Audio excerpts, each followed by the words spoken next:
என்னை மன்னித்து விடுங்கள். ஆசிரியை, எழுந்திரு.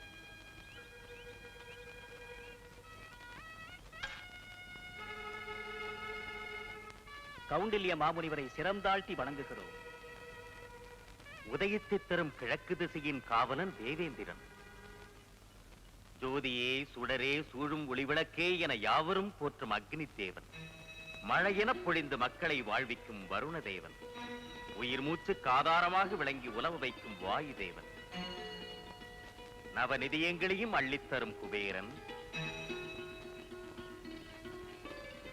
பாசத்தால் தவிக்கும் மக்களை பாசக்கயிற்றால் பிரிக்கும் யமதர்மன். பெருமை மிகுந்த நிருதி ஈசனை போன்ற ஈசானன்.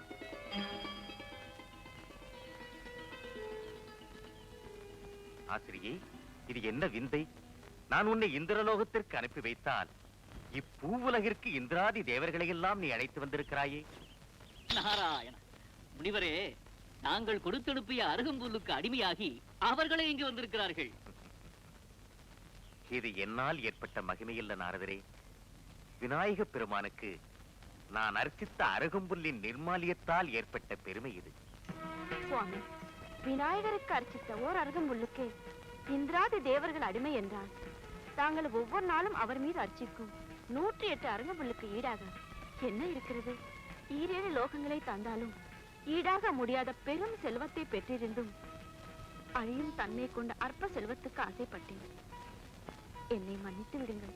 தேவேந்திரா, உனது மகுடத்தை நானே உனக்கு சூட்டப் போகிறேன். நாரதரே, மகிழ்ச்சி தானே?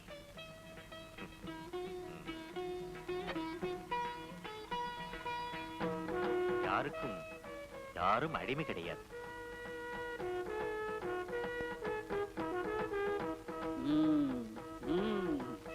நாராயண விநாயகரை பூஜிப்பவருக்கு விசாலமான இதயம் இருப்பதில் வியப்பென்ன இருக்கிறது. கணபதியை வணங்கினாலே உயர்ந்த பண்பும் உன்னதமான ஞானமும் பெருகும் என்பதற்கு தாங்களே உதாரணம். மிக்க மகிழ்ச்சி. சென்று வாருங்கள்.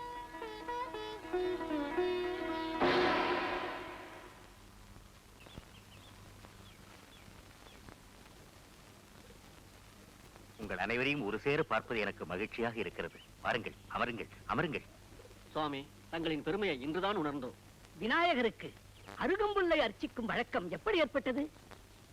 அனலாசுரன் என்ற கொடியவனோடு விநாயகர் போர் புரியும் போது அவனை அப்படியே எடுத்து விழுங்கிவிட்டான்.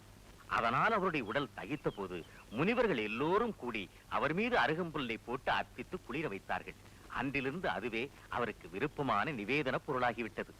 சுவாமி, விநாயகரை அர்ச்சித்தார் ஓர் அருகம்புல்லுக்கு இவ்வளவு பெருமை என்றால் விநாயகரின் பெருமை எப்படிப்பட்டதாக இருக்க வேண்டும்? அவரது பரிபூர்ண அருளை பெற்ற தாங்கள்தான் அதை எங்களுக்கு சொல்லி அருள வேண்டும். முதலில் விநாயக பெருமானின் திரு அவதார பெருமையை சொல்லுகிறேன், கேளுங்கள்.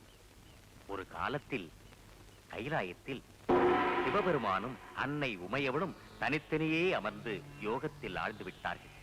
சிவசக்தி சங்கமம் நிகழாததால் புவனங்கள் அனைத்தும் இயங்காமல் நின்றுவிட்டன.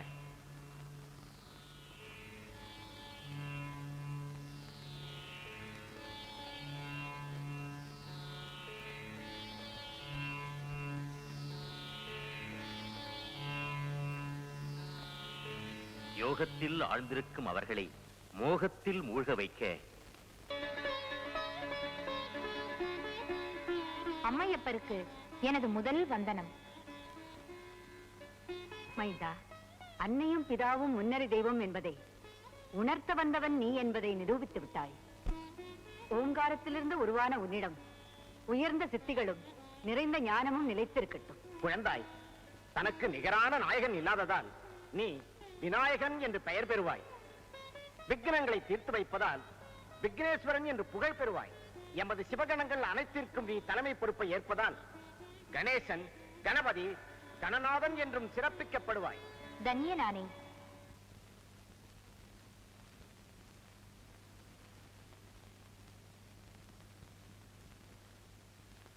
கஜானனம் பூதகணாதிசேவிதம்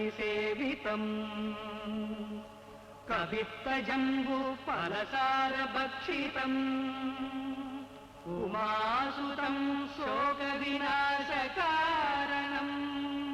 नमामि विघ्नेश्वर पादपङ्कजम्. சுவாமி, ஒரு சந்தேகம். கேள் தேவி. நமது மைந்தன் இப்படி யானை முகமும் மனித உடலுமாக தோன்றியிருப்பது ஏன் என்று புரியவில்லையே. காரணமில்லாமல் காரியமில்லை. வியக்கத்தக்க பெரும் காரியத்தை சாதிப்பதற்காகவே விசித்திரமான வடிவத்தில் தோன்றியிருக்கிறான் நம் மைந்தன். உரிய காலம் வரும்போது அதை நீயே அறிந்து கொள்வாய். தங்கள் சித்தம். நாராயண நாராயண. நாரத முனிவருக்கு எனது பணிவான வணக்கங்கள். யார்? சந்திரனா? நாராயண. வானில் வலம் வரும் நீ கைலாயத்தை வலம் வர சென்று கொண்டிருக்கிறாயா? வலம் வருவதா? அதற்கெல்லாம் எனக்கு ஏது நேரம்? அஸ்வினி முதலான எனது நட்சத்திர மனைவியர் 27 பேரும் என்னை ஒரு கணம் கூட நகரவிட மாட்டேன் என்கிறார்களே. ஆமாம் ஆமாம். நீ என்றைக்கு எந்த நட்சத்திர மனைவியை சந்திக்கிறாயோ அந்த கணக்கை வைத்துக் கொண்டுதானே இன்று அஸ்வினி, இன்று பரணி என்று நாட்களையே குறிப்பிடுகிறார்கள். உண்மைதான் நாரதரே.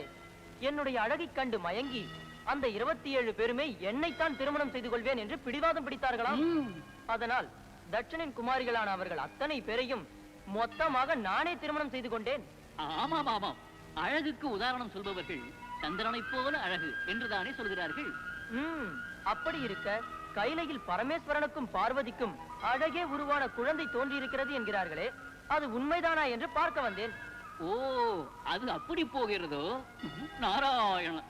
என்ன நாரதரே? ஒன்றுமில்லை. நீ போக வேண்டிய வழி இதுதான். கைலாயத்திற்கு சென்று பார், விநாயகரை காணலாம்.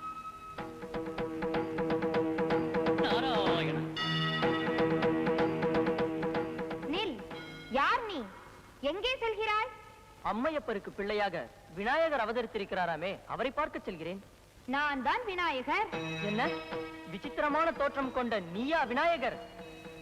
மனித உடலும் யானை முகமும் கொண்ட இந்த உருவமா அழகின் வடிவம்?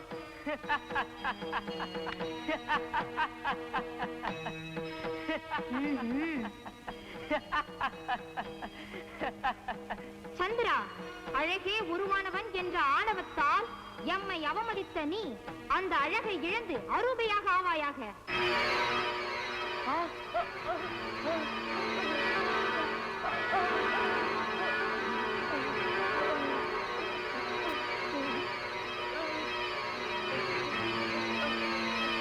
அகந்தையை தீர்க்கும் அண்ணலே போற்றி, ஆணை முகம் கொண்ட ஐயனே போற்றி, பாவத்தை தீர்க்கும் பரம்பொருளே போற்றி.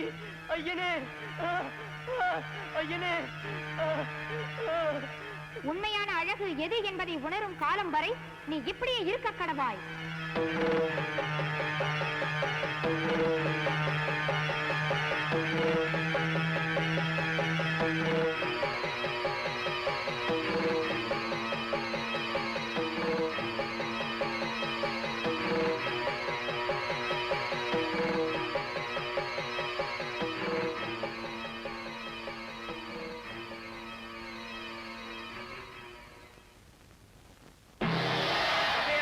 மகனுக்கு இந்த சனீஸ்வரனின் பணிவான வணக்கங்கள்.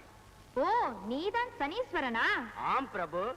இங்கு எதற்காக வந்தாய்? விண்ணவரோ மன்னவரோ சில காலங்கள் எனது பிடியில் இருக்க வேண்டும் என்பது இறைவன் எனக்கு விதித்திருக்கும் கடமை. அதன்படி தங்களை சில நாட்கள் பிடிக்க வேண்டியது எனது உரிமை. எம்மை கூடவா? மகேஸ்வரனையே பிடித்த இந்த சனீஸ்வரன் அவர் மைந்தனை மட்டும் பிடிக்காமல் விட்டு விடுவாரா என்ன? அதுவும் சரிதான்.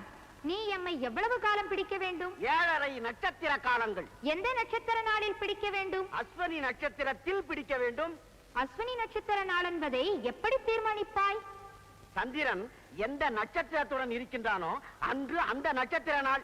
அதன்படி இன்று அஸ்வினி நட்சத்திர நாள். அதனால் தான் இன்று தங்களை பிடிப்பதற்காக நான் வந்திருக்கின்றேன். ஆனால் சந்திரனை இப்போது இல்லையே. அப்படி இருக்க அவன் அஸ்வினியோடு எப்படி இணைந்திருக்க முடியும்? நீ எம்மை எப்படி பிடிக்க முடியும்? அதுவும் சரிதான். அப்படியானால் இப்பொழுது நான் என்ன செய்ய வேண்டும்? இன்று போய் நாளை வா.